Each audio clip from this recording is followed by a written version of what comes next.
Yeah, so this uniform was worn by the members of the Civilian Conservation Corp.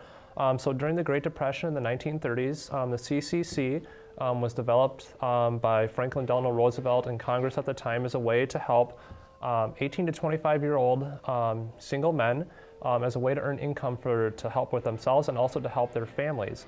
So the CCC was set up as a way to help with some of the help with the natural environment, so replant trees, help with soil conservation projects, a lot of they did a lot of the work up on the North Shore areas and doing some of the granite work and kind of some of the nature trails up around in those different types of areas.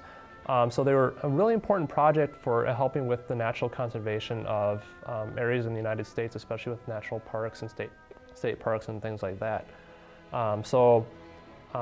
This uniform is kind of representative of some of the work that they've done. And so it was kind of set up a little bit like, run a little bit like an army camp where they had to get up at a certain time and do certain things during the day.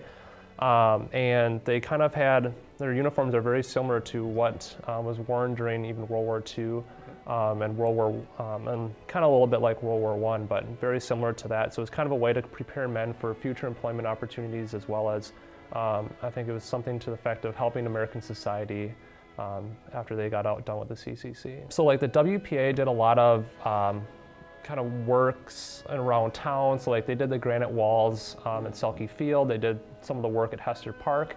I think they also built like the Rockville School. So it was very similar to the work that WPA did, but this was focused more on natural conservation work. The guy who owned it was named Clifford Trosen. And he decided to donate this along with his World War II uniform. He was active during World War II in the Korean War. I think he was in the Air Force.